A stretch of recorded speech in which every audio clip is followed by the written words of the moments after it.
to actually finally do it is so incredibly surreal. That's why I screamed. Yeah, it just shows that you can truly achieve anything if you truly believe in yourself deep down. Anything is possible. When you were in that really bad injury state, what made you believe? Because a lot of people would have thought, maybe I'm never going to get back to that point. I knew I had something within me. I think running so fast, so young, and running faster than any of these girls have run at age 17.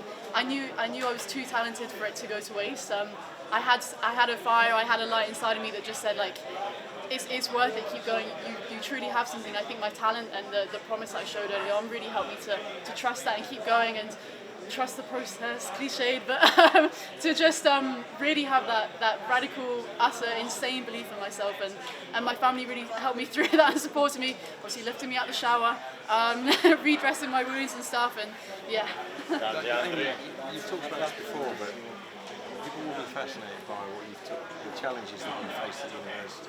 Yeah. Because of the sort of academic excellence side of things. Can you just remind people about that? Yeah, I think Cambridge is an especially unique experience. It exists in its own crazy world with so many different random made-up words, DOSes and supervisions, and the dining hall is something out of Harry Potter, and you're wearing your robes, and the gong sounds, and you have to stand up and recite Latin. It's a completely different, entirely different world. But some of the friends I made there, some of the lessons I learned there, really taught me resilience. You know, some of my directors of studies would press so hard for an answer, and you have to come up with something on the spot and trust your gut and stay calm under pressure. So there's so many different things, even in dealing with you guys, kind of how I respond and giving myself the time to think about questions, how I get through and navigate the media. So I'm actually very grateful for that experience, because it showed me that I can.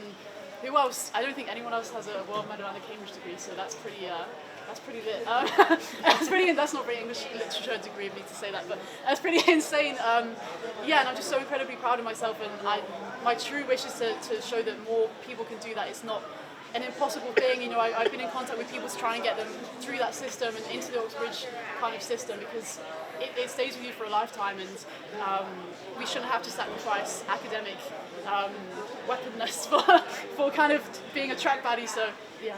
But they weren't terribly supportive in your athletic pursuits, right? Yeah, I think it's incredibly tough when two kind of very rigid systems come up against each other. There's always going to be some natural friction, and those two systems didn't quite see eye to eye all the time, and it resulted in a lot of stress, a lot of driving, a lot of very late nights, but I knew it would be worth it. I think I considered dropping out at the end of every single year, but I knew that I couldn't, because I'm just, as you can see, I'm not a quitter.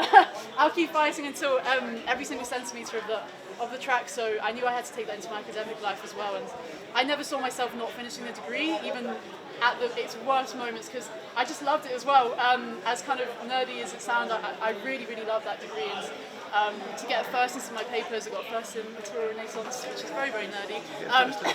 I got 2-1 overall, but it was an incredibly rough journey, but I'm proud of the work I put together, and just show that life can be as rich and as varied as you make it. You don't have to follow one narrow pursuit, and you can live such a richly developed, textured, beautiful, colourful life that surrounds athletics and carries on long after it. You talk about in literature, obviously, where we talk about writing another page, writing another chapter. Where are you in your book?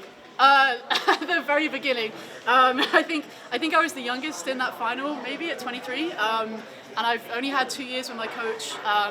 This was only probably my second fully professional year, so the next World Champs is in 2 years' time, so that's double the amount of time that I've had, which is pretty insane. So I don't think that anything is off the cards. You can see, even with each round at this Champs, I've been getting better and better. And I feel like I'm such a championship performer that, give me 2 more years and it's going to be magical. Talk us through the race, Amy. Like, we could see that you're, with every stride, you're moving more into that second. What were you aware of? Yeah, so my mantra coming into this race, standing on the start line, was no fear. It's something a very capable and amazing sprinter called Elaine Thompson taught me. Obviously the stadium is special to her as well, so I just stood on the line and just said to myself, no fear, have no fear. And I knew I just had to be as aggressive as possible on the turn to give myself the chance coming off.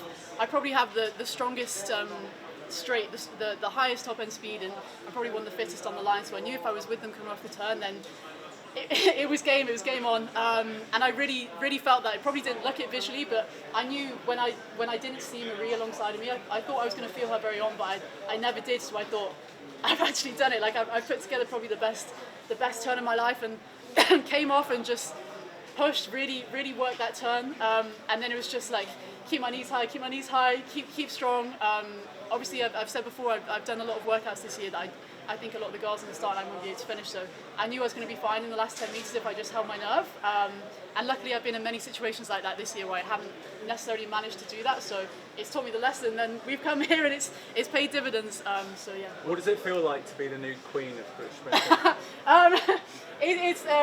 British sprinting is in such an incredible place. You know, we have 3 amazing girls. We just came 8th, 9th and 10th in the world over the hundreds, and we just had 2 girls in the final in the 2. You know, like 10, 20 years ago, that was not even imaginable in any kind of way. So Dina and Daryl really laid the path. You know, I've got many a picture with them when I was younger.